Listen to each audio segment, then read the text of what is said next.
In 1954, construction workers breaking ground for a new building in the heart of London struck something unexpected. Not water pipes or medieval foundations, but stone, carved stone. As archaeologists descended into the excavation, their torches illuminated a space that had not seen daylight in 1700 years.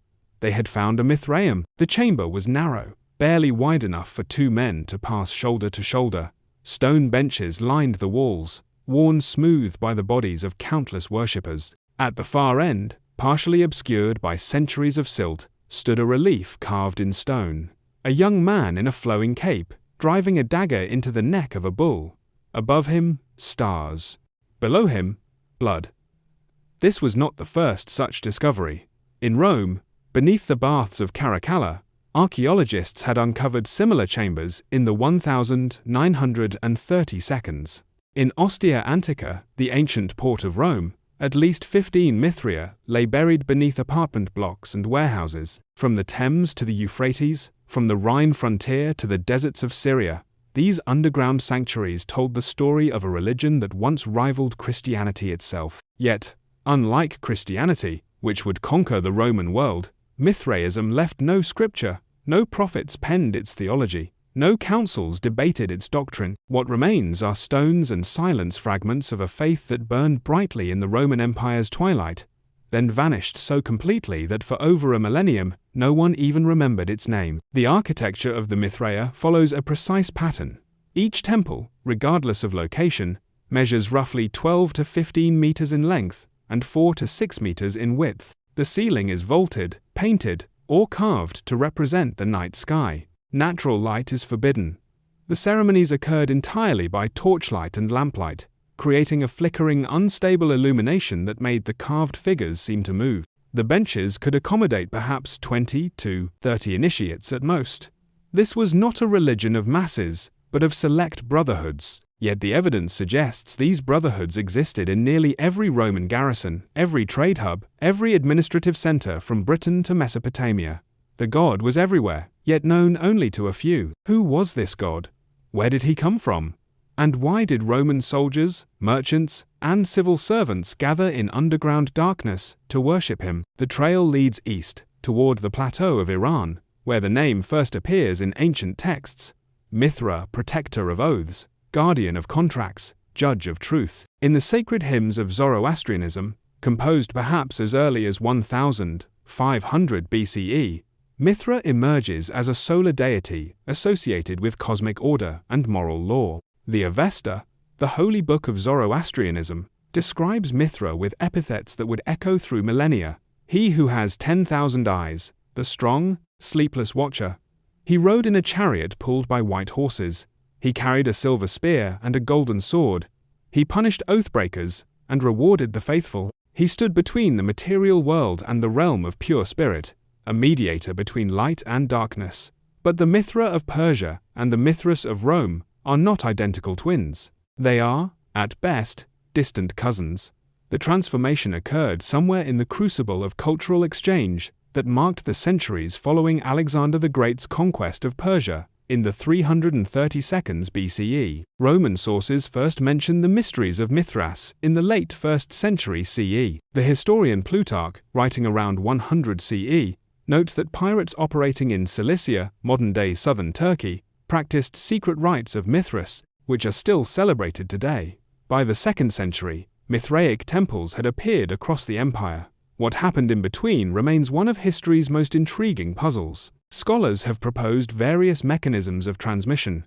Perhaps Roman soldiers returning from Pompey's eastern campaigns in the 62nd BCE brought back elements of Persian religion. Perhaps merchants traveling the Silk Road served as cultural intermediaries. Perhaps enslaved persons from eastern territories carried their traditions westward. What is certain is that by the time Mithraism appears in the Roman world, it has been fundamentally transformed. The Persian Mithra never slays a bull.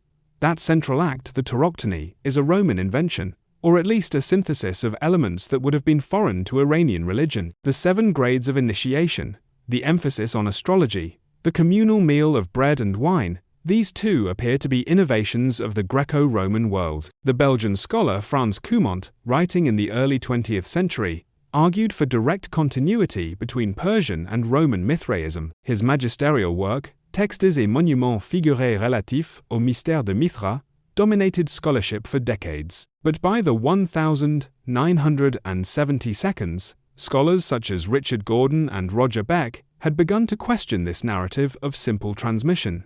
What emerges from current scholarship is a picture of creative appropriation. Roman Mithraism borrowed a name, borrowed prestige of Eastern antiquity, borrowed certain theological concepts, but built something distinctly new. It was a religion for its time and place. The Roman Empire at its height, when cosmopolitan soldiers and merchants moved freely across vast distances, when traditional Roman religion seemed hollow, when new forms of spirituality promised direct access to cosmic truth.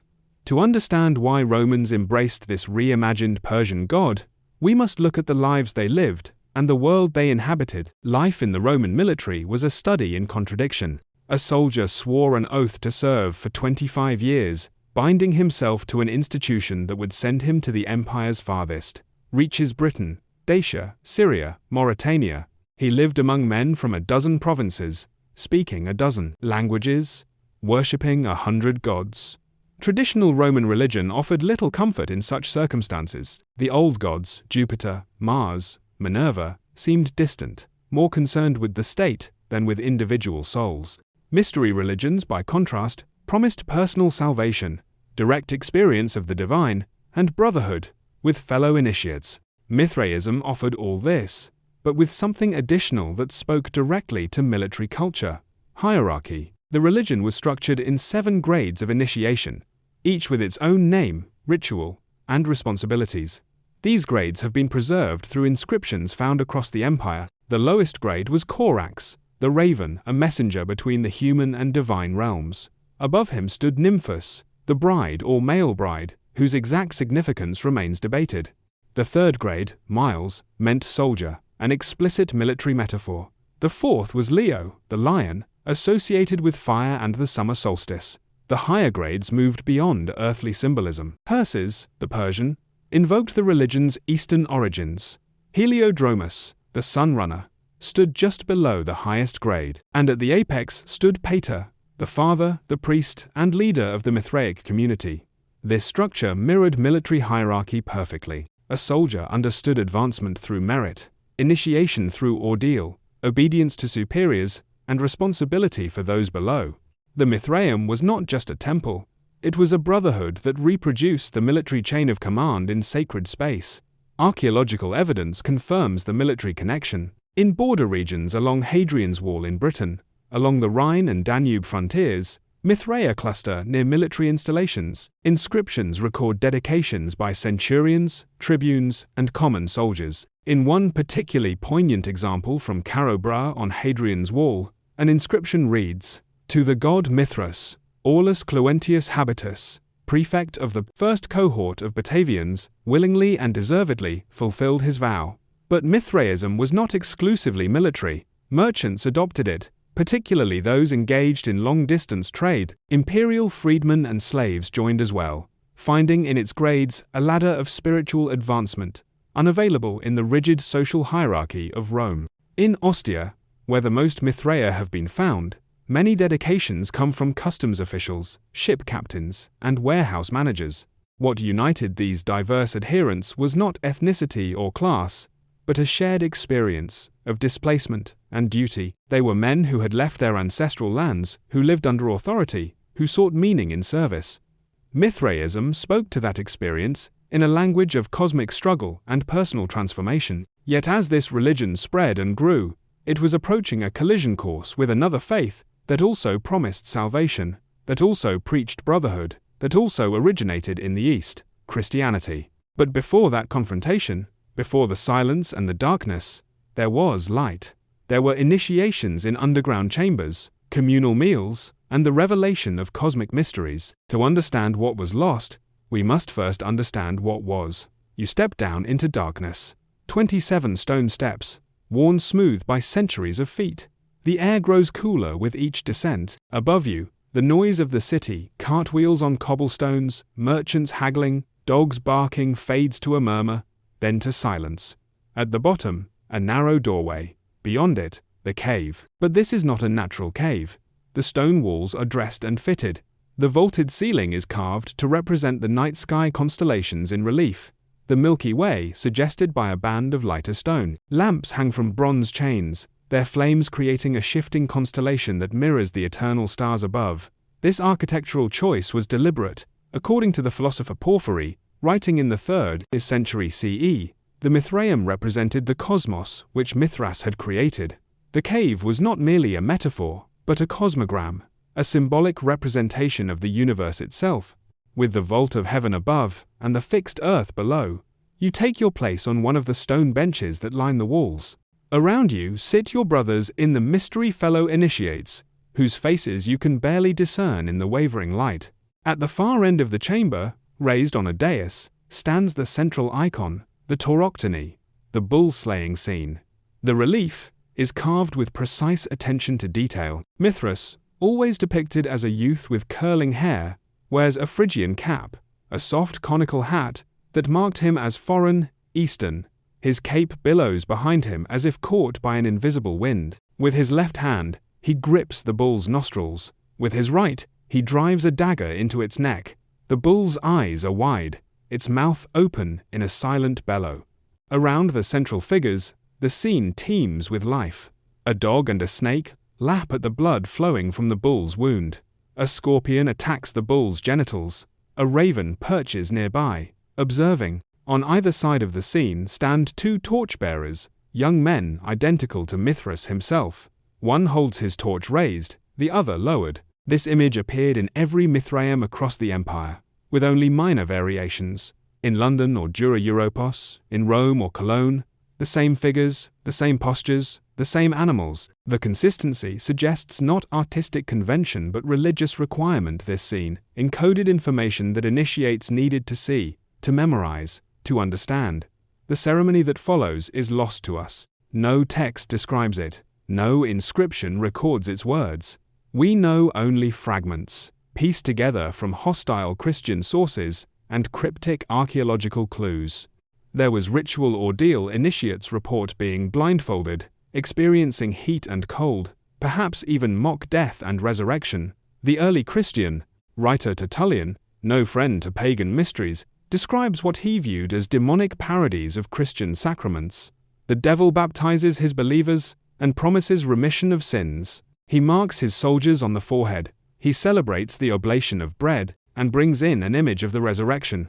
What Tertullian saw as devilish mimicry might equally have been parallel development. 2 religions, arising in the same cultural moment, responding to similar spiritual hungers with similar ritual structures.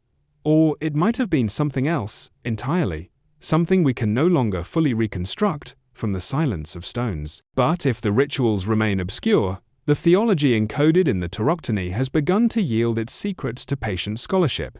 For centuries, interpreters of Mithraic art approached the tauroctony as allegory. The bull represented the principle of animal nature, which the divine intellect must slay to achieve spiritual transformation, or it represented agricultural fertility, the necessary sacrifice that brings forth grain and life, or it was simply a dramatic centerpiece, chosen for its emotional impact. Then, in the 1970 seconds, a scholar named David Ulansey proposed something radically different. The tauroctony was a star map.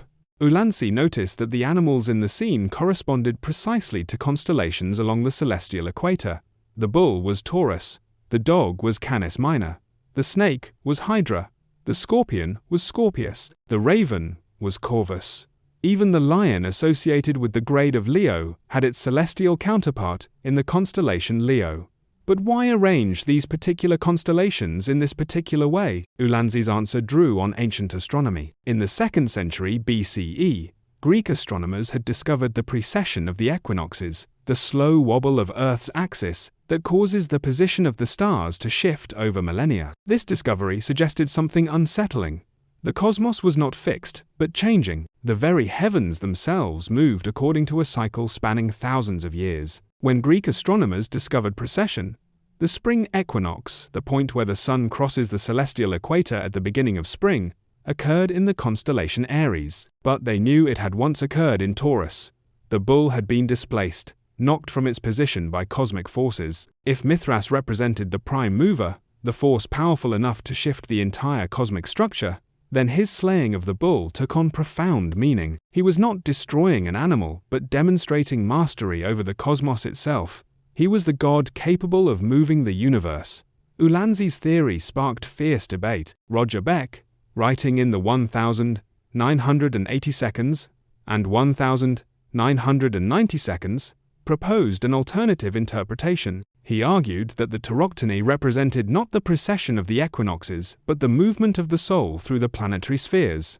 In Platonic philosophy, souls descended from the realm of fixed stars through the 7 planetary spheres, to be born into material existence, then ascended back through the same spheres at death. The 2 torchbearers flanking the scene, Cortes with raised torch and Quarterpates with lowered torch, represented the 2 gates of the soul's journey. One gate, associated with the summer solstice and the constellation Cancer, marked descent into material life. The other, associated with the winter solstice and Capricorn, marked ascent back to the divine realm. Both interpretations, Ulanzi's cosmic mechanics and Beck's soul journey, share a fundamental insight. Mithraism was a profoundly astronomical religion. Its central mystery involved understanding humanity's place in a cosmos that was simultaneously ordered and dynamic, fixed and flowing, eternal and changing. This emphasis on astrology and cosmology distinguished Mithraism from traditional Roman religion, which focused on proper ritual performance and maintaining divine favor.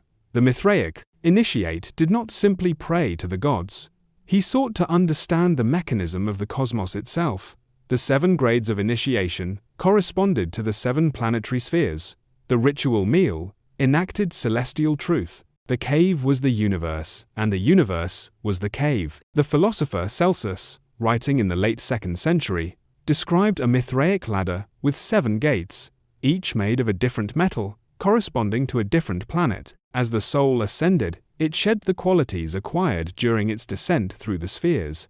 At Saturn, it shed lethargy. At Venus, passion. At Mars, fury. Only then could it return to its original divine nature. This was not religion, as modern people often understand it, a matter of faith and moral commandments. This was religion, as cosmos knowledge, as gnosis, as initiatory transformation through understanding. And it was sealed through ritual action that bound the community together. After the revelation of the mystery, after the ordeals and the cosmic teaching, came the meal. Archaeological excavations of Mithraea consistently reveal the same objects: ceramic vessels, drinking cups, plates, and the stone benches worn smooth by communal gatherings. The benches were not simply seats but dining couches, where initiates reclined in the Roman fashion to share food and drink. Depictions in Mithraic art show the scene: Mithras and the sun god, Sol, seated together at a table. Before them lie a loaf of bread and a cup. In some reliefs, they clasp hands in ritual friendship. The meal commemorated the reconciliation between Mithras and Sol after the bull slaying, when the 2 gods became eternal companions. This sacred meal involved bread and wine, or perhaps bread and water mixed with wine. The parallel with Christian communion did not escape early church fathers, who explained it as demonic imitation. Justin Martyr, writing in the mid-2nd century, accused evil spirits of creating a ritual that mimicked Christ's Last Supper in order to deceive the faithful. But the similarities might reflect something more fundamental than either plagiarism or diabolic counterfeit. Both religions emerged in a cultural context where sacred meals were common. Mystery religions from Eleusis to Samothrace included ritual dining. The Greek symposium, the Roman convivium, shared eating and drinking had always been central to Mediterranean religious and social life. What made the Mithraic meal distinctive was its exclusivity and its cosmic significance. This was not a public festival, but a private gathering of initiated brothers. The meal did not simply commemorate a past event, but enacted a present reality. The participants were experiencing, in symbolic form, the same unity with the divine that Mithras had achieved through his cosmic victory. The meal also served a practical purpose that should not be overlooked. In a religion without public festivals or temples, without a priestly caste or central authority, the communal meal was the primary ritual that maintained group cohesion. Breaking bread together transformed individual initiates into a brotherhood. The shared cup created bonds that transcended military rank, social class, or ethnic origin. Inscriptions reveal the depth of these bonds. At Dura Europos, a Mithraeum on the Roman Empire's eastern frontier, archaeologists found a painted inscription calling fellow initiates syndexioi, those who share the right hand, those joined in sacred handshake. Another inscription from Rome calls the community the holy ones who feast together.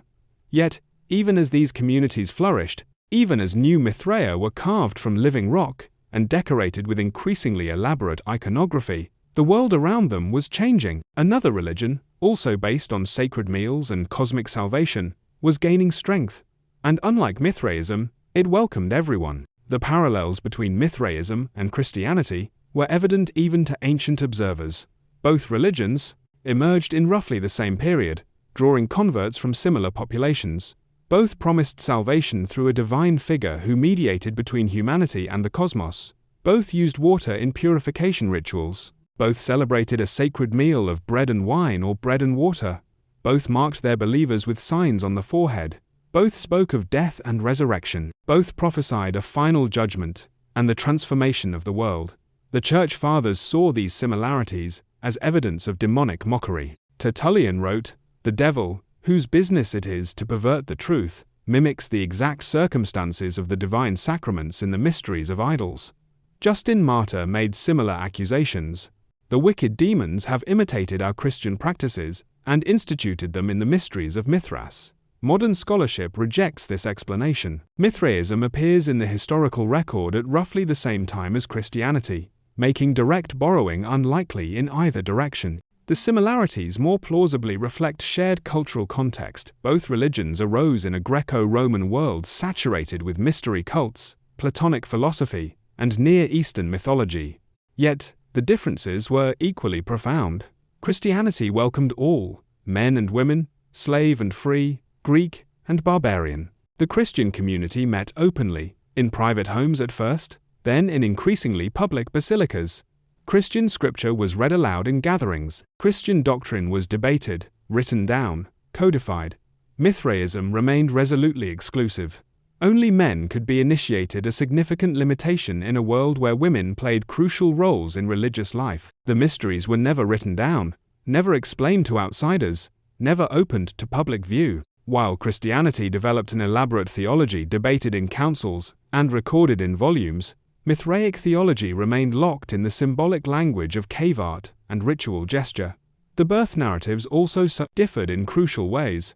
Christian tradition placed Jesus' birth in a stable, a humble setting that emphasized his identification with the poor and marginalized. Mithraic tradition, recorded in later sources, described Mithras as born from living rock, emerging fully formed from stone, a petrogenetrix, a generative rock. Some reliefs show him emerging from a cosmic egg, surrounded by the zodiac.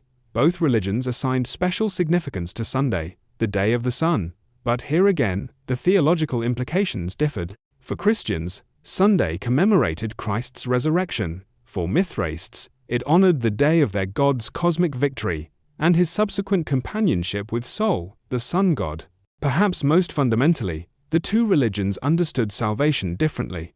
Christianity promised redemption from sin through faith in Christ's sacrificial death. Mithraism promised transformation through cosmic knowledge and ritual participation in divine action. One offered grace, the other offered gnosis. One saved sinners, the other elevated initiates. In the 2nd and 3rd centuries CE, these parallel faiths competed for the same populations.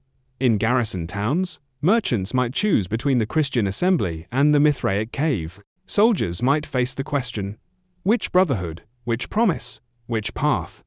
For a time, both seemed equally viable options in the empire's spiritual marketplace. The Roman Empire in the 2nd and 3rd centuries presented a landscape of astonishing religious diversity.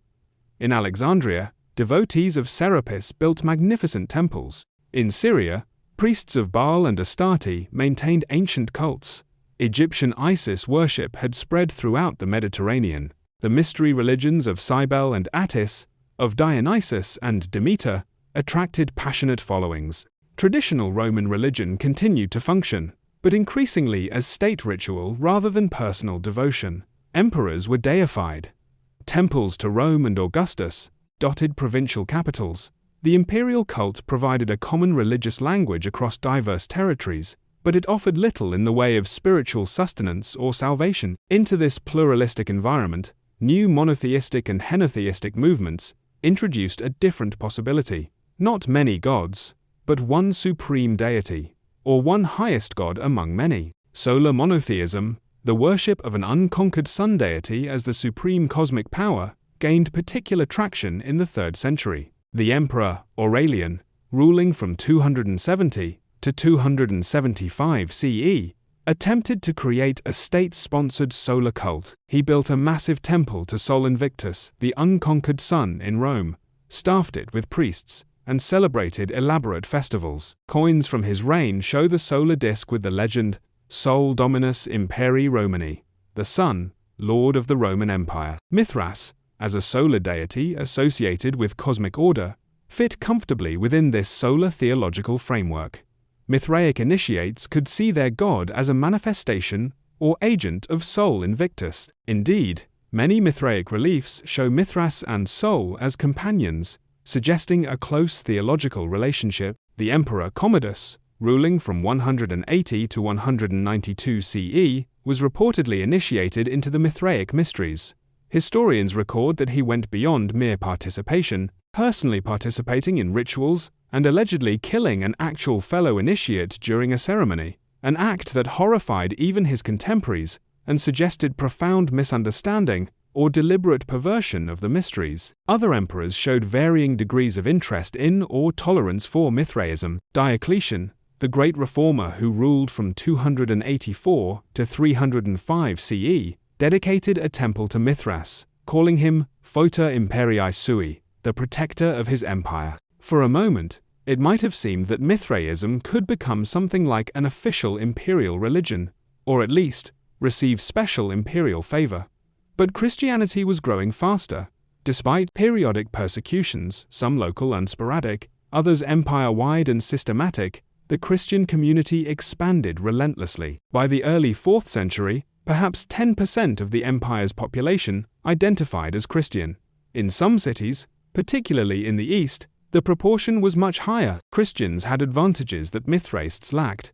Their religion welcomed everyone, creating diverse communities that cut across social boundaries. They cared for their poor, their sick, their imprisoned, practical charity that attracted converts and earned respect, even from critics. They met openly, making it easy for interested seekers to learn about their faith.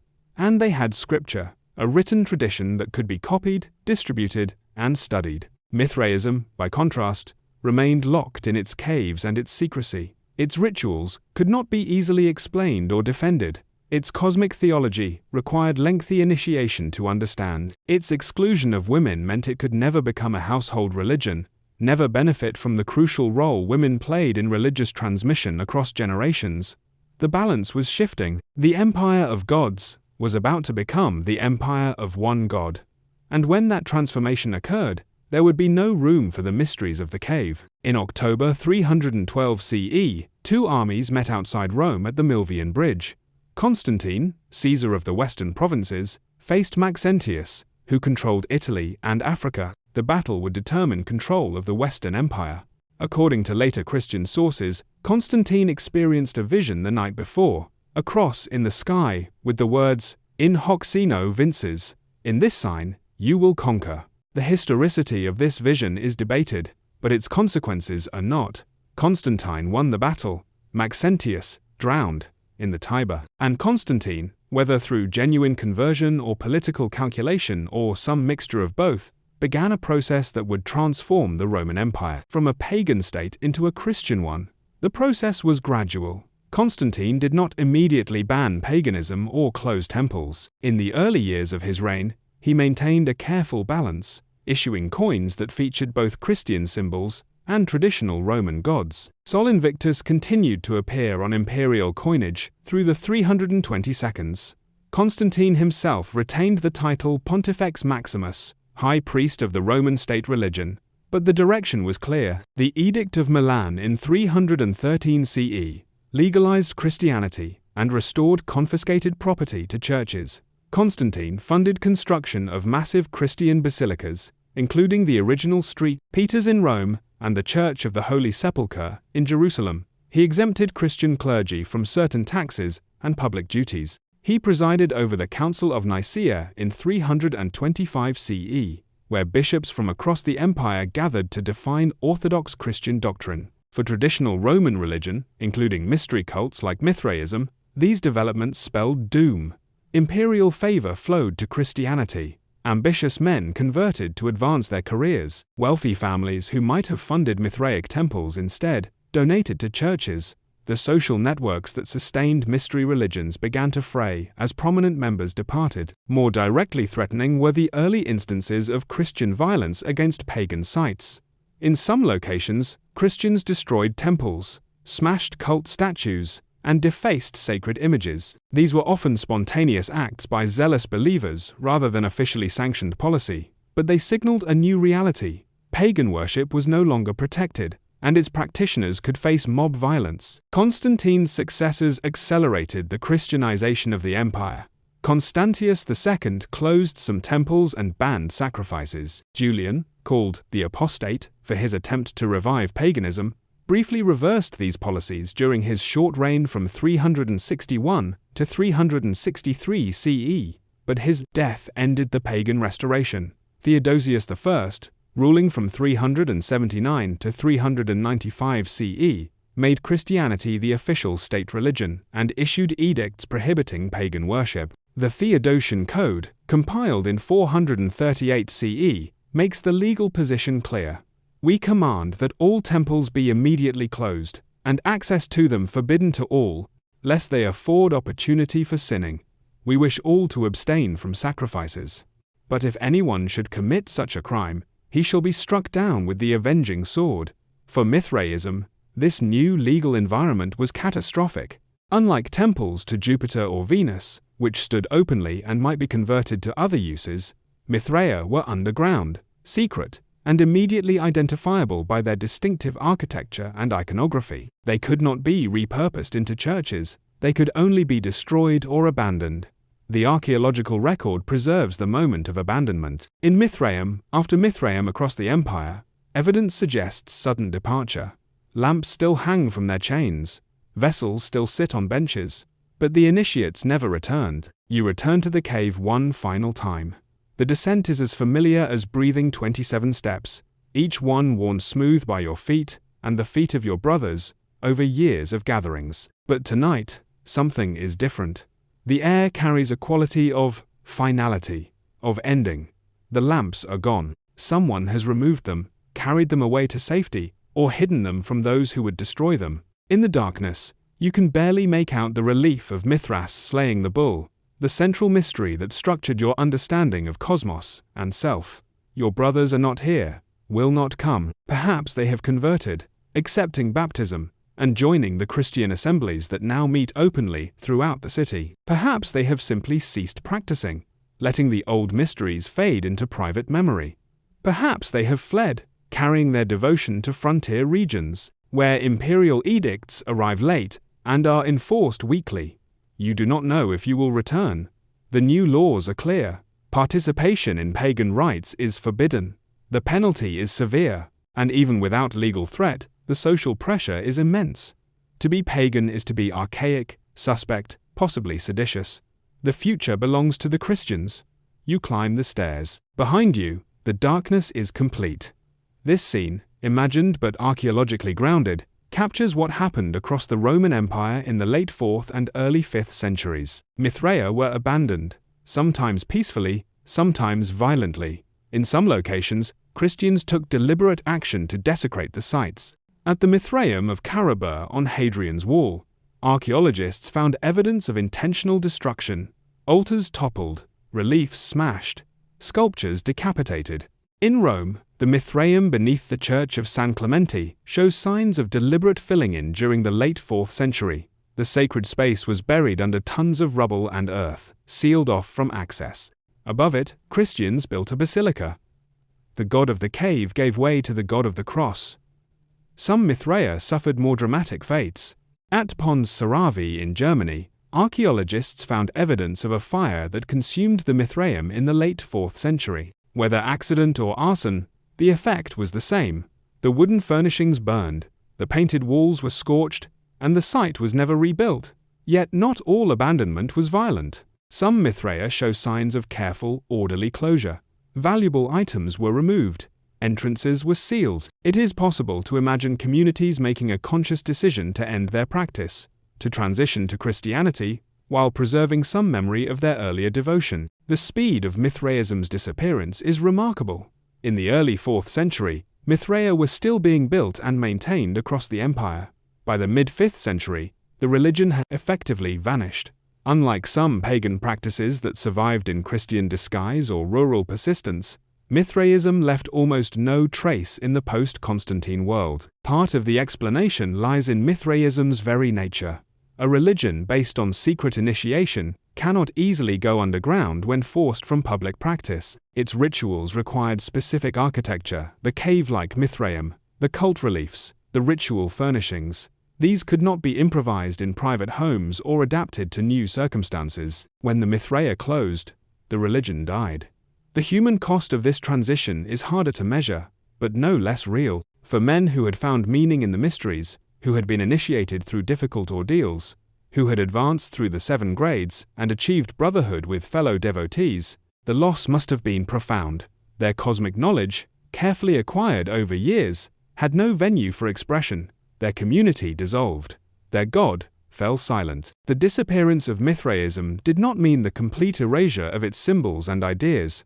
Christianity, even as it displaced pagan religions, absorbed and transformed elements of the cultures it conquered. Some Mithraic motifs found new life in Christian art and theology. The image of the Good Shepherd, a young man carrying a lamb on his shoulders, appears in early Christian art and catacombs, but the same image appears in Mithraic contexts, where it may have represented Mithras carrying the sacred bull before the sacrifice. The Christians did not necessarily borrow the image from Mithraism. Both may have drawn from common Greco-Roman artistic conventions, but the visual continuity allowed for a kind of cultural translation. Similarly, the iconography of Christ as Sol Invictus as a solar deity with rays emanating from his head appears in Christian art as early as the 3rd century. A famous mosaic in the Vatican necropolis beneath St. Peter's Basilica depicts Christ as Helios, driving a chariot pulled by white horses across the sky.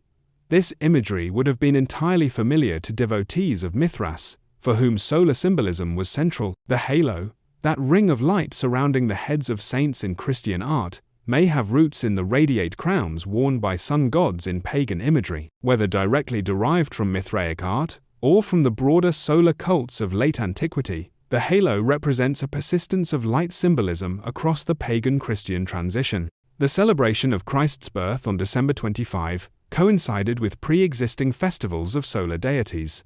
The date was not established as Christmas until the 4th century, precisely when Christianity was consolidating its position. While no direct evidence links the choice of date to Mithraic festivals, both religions honored the turning of the year, the moment when the sun begins its return to strength after the winter solstice. But these continuities should not be overstated.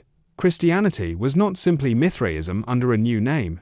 The theological differences were profound. Christianity's emphasis on grace, its concern for the poor and marginalized, its doctrine of incarnation and bodily resurrection, its eschatological hope for a transformed earth, these distinguished it fundamentally from Mithraic cosmic mysticism. What did persist was the structure of human religious need. People sought meaning in a confusing cosmos. They craved community with fellow seekers. They wanted rituals that connected them to something larger than themselves.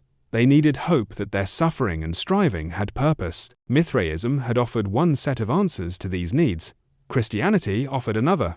When Mithraism vanished, those needs did not disappear. For the individuals caught in this transition, the experience must have been wrenching. Imagine a man in his 50s in the year 400 CE, a man who had been initiated into Mithras's mysteries as a young soldier, who had advanced through the grades, who had served as pater of his community. The Mithraeum is closed now, its entrance sealed or destroyed. His children are Christians. They do not understand his devotion to the old mysteries, and perhaps are embarrassed by it. He might convert, accepting baptism and joining the Christian community. He might retreat into private memory, keeping his Mithraic knowledge to himself. He might die without passing on the mysteries that once seemed so vital. Whatever his choice, he represents a moment of cultural amnesia, the point where living tradition becomes historical artifact. Within a few generations, no one remembered what had happened in the caves. The reliefs became incomprehensible. The 7 grades meant nothing. The astronomical theology was forgotten. Mithras had become, quite literally, a forgotten god. Yet the stones remained, buried, repurposed, misunderstood, but present. And stone, unlike memory, does not decay. In medieval Rome, builders quarried ancient structures for marble and travertine. They broke up pagan altars for use in Christian construction. Mithraic reliefs, unrecognized for what they were, found new homes in church walls. A stone that once showed Mithras slaying the bull might now support a baptismal font, its carved surface facing inward, invisible, but still present. Some inscriptions survived in odd contexts. A stone that read, "To the unconquered god Mithras," might be reused upside down in a medieval building, its text meaningless to the builders, but still physically present, waiting for someone who could read it. These accidents of reuse would later provide crucial evidence for reconstructing Mithraic history. The Mithraea themselves, sealed and forgotten, acted as time capsules. The very thing that made them vulnerable, their underground location, also preserved them. While above-ground temples were systematically dismantled for building materials, the caves remained untouched, often simply buried under successive layers of urban development. In Ostia Antica, as the ancient port city was gradually abandoned and covered by sediment, its Mithraea remained intact beneath meters of earth. In London, the building boom of the 1950 seconds would eventually expose the Walbrook Mithraeum. In Rome, churches built over Mithraic sites unknowingly preserved what lay beneath. Medieval writers occasionally mention Mithras, but their knowledge is fragmentary and often confused. They knew he had been a god, worshipped by Romans and Persians. They knew his cult involved secret rituals, but they did not understand the symbolism, could not read the reliefs, had no access to the lived experience of Mithraic devotion. Renaissance humanists, rediscovering classical texts, found brief references to Mithras in ancient authors. Plutarch mentioned the pirates of Cilicia practicing Mithraic rites. Porphyry described the cosmic symbolism of the Mithraic cave. These fragments suggested a mystery religion of some significance, but, without archaeological context, they remained merely curious footnotes in the history of Roman paganism. The stones waited. In darkness and silence, they preserved their message. The tauroctony, with its precise astronomical symbolism, the torchbearers, marking the gates of cosmic ascent and descent. The 7 grades, inscribed on ceremonial vessels. The communal benches, worn by bodies, long since turned to dust. They waited for someone to find them, to excavate them, to begin the slow work of reconstruction. They waited for the tools of modern archaeology and epigraphy to develop. They waited, with the patience of stone, for their story to be told again. The rediscovery of Mithraism began in the 19th century, as systematic archaeology emerged as a scholarly discipline. Early excavations in Rome and Ostia uncovered strange underground chambers with peculiar imagery. The scenes of bull slaying initially baffled researchers. Was this some form of fertility cult? A mystery religion related to Dionysian worship? A debased form of Persian fire worship? Frans Koeman, a Belgian scholar, published his groundbreaking work, Textes et monuments figurés relatifs au mystère de Mithras in 1896 and 1899, drawing on inscriptions, literary references, and archaeological evidence. Koeman argued for a direct line of transmission from Persian Zoroastrianism to Roman Mithraism. His work established Mithraic studies as a legitimate field of historical inquiry and shaped scholarship for the next 70 years. Koeman's thesis emphasized continuity. He saw Roman Mithraism as essentially Persian religion, adapted to Roman circumstances. The tauroctony, he argued, represented an ancient Iranian myth of creation. The grades of initiation reflected Persian priestly hierarchies. The astronomical symbolism derived from Babylonian star lore transmitted through Persian channels. Subsequent excavations tested and complicated this narrative. The Mithraeum at Dura Europos, discovered in the 1930 seconds, provided remarkably well-preserved paintings showing Mithraic scenes in detail. The site, buried when the city was besieged in 256 CE, offered a snapshot of 3rd century Mithraic practice, frozen in time. In Ostia Antica, systematic excavation from the 1930 seconds through the 1960 seconds revealed an astonishing concentration of Mithraea, at least 15 in a relatively small area. These ranged from simple chambers carved from existing structures to elaborate complexes with multiple rooms, mosaics, and sophisticated architectural features. The London Mithraeum, discovered during post-war reconstruction in 1954, captured public imagination. Crowds of Londoners lined up to view the excavation before modern development buried it again. The site yielded superb sculptures, including a head of Mithras so beautifully carved that it suggested the work of a master artist. The discovery sparked renewed popular interest in the mysteries. By the 1970 seconds, scholars began questioning Cumont's Iranian thesis. The iconography of Roman Mithraism, they noted, showed little direct correspondence with Persian religious art. The bull-slaying scene appeared nowhere in Iranian tradition. The 7 grades had no clear Persian parallels. The astronomical emphasis seemed more Greek than Iranian. A new generation of scholars, David Ulansey, Roger Beck, Richard Gordon, Manfred Claus, approached Mithraism on its own terms, as a Roman religious innovation that borrowed Persian prestige but created something fundamentally new. Their work emphasized the importance of Greco-Roman philosophical traditions, particularly Platonism and Stoicism, in shaping Mithraic theology. Modern excavation techniques brought new precision to Mithraic archaeology. Careful stratigraphic analysis revealed the dates of construction, use, and abandonment. Chemical analysis of residues in vessels hinted at the contents of ritual meals. Computer modeling reconstructed how lamplight would have illuminated the spaces, revealing that the placement of lamps was not random, but carefully designed to create specific visual effects. Each discovery added pieces to the puzzle. But gaps remained. The lack of textual sources meant that much about Mithraic belief and practice could only be inferred from material evidence. The silencing had been thorough. Understanding Mithraic symbolism required learning to read a language that had no native speakers. Every element of the tauroctony carried meaning, but that meaning was encoded in a visual vocabulary that combined astronomy, mythology, and philosophy in ways that modern viewers find alien. The bull itself, was it Taurus, the constellation? Was it the lunar principle opposed to solar Mithras? Was it matter that spirit must transcend? All these interpretations have been proposed, and elements of each may be true. The Mithraic symbol system operated on multiple levels simultaneously, offering different meanings to initiates at different grades of understanding. The snake and scorpion attacking the bull's blood and genitals have been interpreted as forces of corruption, as winter constellations opposed to spring Taurus, as symbols of death and regeneration.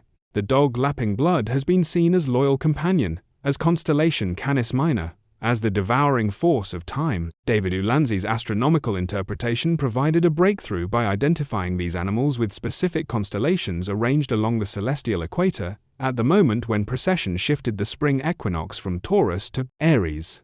This explained the consistent iconography and the specific selection of these particular animals from the vast bestiary of ancient symbolism. But Roger Beck's soul journey interpretation added another layer. If the Mithraeum represented the cosmos through which souls descended and ascended, then the tauroctony might illustrate the mechanism of that journey.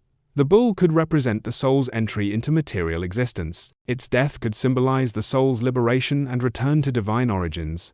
The 2 torchbearers, Cautes and Cortopates, frame the tauroctony in nearly every relief. Their torches, one raised, one lowered, have been understood as day and night, summer and winter, life and death, ascent and descent. Inscriptions sometimes identify them with the solstices, those pivotal moments when the sun changes direction. The cave itself operated as symbol and reality simultaneously. It was a physical space for ritual gathering, but it also represented the cosmos, the realm of generation and decay, the sphere of planetary influence beneath the realm of fixed stars. To enter the Mithraeum was to enter a cosmological diagram, to position oneself within a map of universal structure. Modern scholars approach these symbols with appropriate humility. We recognize that ancient initiates possessed knowledge. We lack knowledge acquired through ritual participation, oral teaching, and progressive revelation through the 7 grades. We can reconstruct the astronomical references, trace the philosophical influences, analyze the artistic conventions, but we cannot fully recover the lived experience of Mithraic devotion. What we can do is appreciate the sophistication of the symbol system and recognize that it addressed fundamental human questions. What is our place in the cosmos? How do we move from ignorance to knowledge, from bondage to liberation?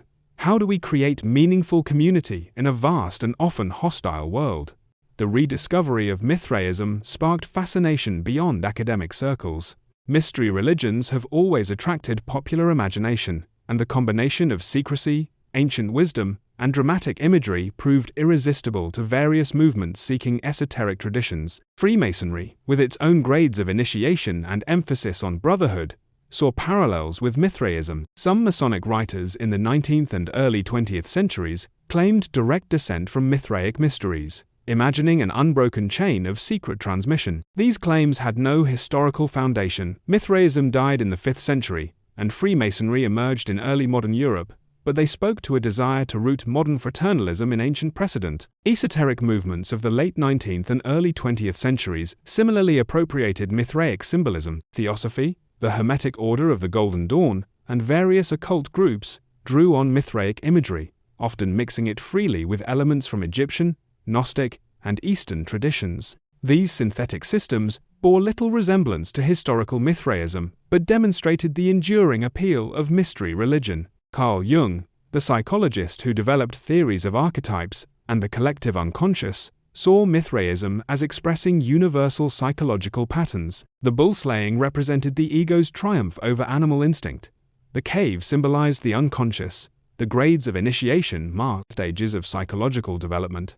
Jung's interpretation, while not historically accurate, suggested why Mithraic symbols retained power even for modern audiences with no direct connection to Roman religion. Popular culture embraced Mithras as well. Novels set in ancient Rome featured Mithraic initiates as characters. Fantasy literature borrowed the imagery for fictional magic systems. Video games and role-playing games used Mithraic elements to add depth to invented mythologies. These modern appropriations, while often historically inaccurate, point to something genuine: the human need for initiatory experience, for communities of shared mystery, for symbols that connect individual experience to cosmic order. Mithraism addressed these needs in the Roman Empire. Its modern reimaginings suggest those needs persist. Academic scholarship maintains careful distance from these popular appropriations. Historians and archaeologists insist on evidence-based reconstruction, on acknowledging gaps in knowledge, on distinguishing between what we know and what we imagine. The scholarly Mithras is more limited but more real than the esoteric Mithras of modern mythology. Yet even scholarly work cannot fully escape the fascination of the subject. There is something compelling about a religion that vanished so completely, that encoded its wisdom in symbols rather than scripture, that offered transformation through secret knowledge. The very gaps in our understanding create space for imagination to work. What can a vanished religion teach the modern world? What wisdom survives in the carved stones and silent caves? First, Mithraism reminds us that religious diversity is not a modern invention. The Roman Empire sustained dozens of competing religious movements, each offering its own path to salvation or cosmic understanding. The transitions between these faiths were sometimes violent, often gradual, and rarely simple.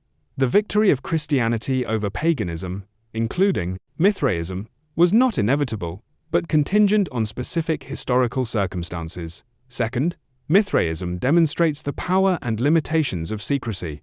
The mysteries attracted devoted followers precisely because they were exclusive and hidden. But that same exclusivity prevented the religion from adapting when circumstances changed. When the Mithraea closed, the tradition died, because it could not be practiced openly or transmitted through written texts. Openness, it turns out, aids survival. Third, Mithraism shows how religious symbols can encode sophisticated intellectual content. The astronomical theology of the Tauroctony required knowledge of precession, understanding of Platonic philosophy, and familiarity with star lore. Mystery religions were not simply emotional experiences, but also offered systematic cosmological knowledge. They combined heart and mind in ways that modern secular society sometimes struggles to achieve. Fourth, the Mithraic emphasis on brotherhood speaks to enduring human needs. The men who gathered in those underground chambers were not just seeking salvation, but also community fellow travelers who shared their struggles and aspirations. The structured hierarchy of the 7 grades provided a framework for this fellowship, ensuring that the group maintained order while allowing individuals to advance through merit. Fifth, Mithraism's gender exclusivity ultimately weakened it. By admitting only men, the religion cut itself off from half the population and could not become embedded in family life in the way Christianity did. Women played crucial roles in early Christianity's growth, as patrons, as teachers, as martyrs, as household managers who converted entire families. Mithraism had no such resource to draw upon. Sixth, the absorption of Mithraic symbols into Christian art illustrates how cultural elements can persist, even when their original meaning is lost or transformed. The halo, the shepherd imagery, the solar symbolism, these migrated across the pagan-Christian divide because they addressed perennial human needs to visualize the sacred. Cultural continuity operates at deeper levels than explicit doctrine. Finally, Mithraism teaches lessons about historical memory and forgetting. A religion that once had devotees throughout an empire vanished so completely that medieval people did not even remember it had existed. This should instill humility about our own cultural monuments. What we consider permanent may prove ephemeral. What seems self-evidently important may become incomprehensible to future generations. Yet the stones remain.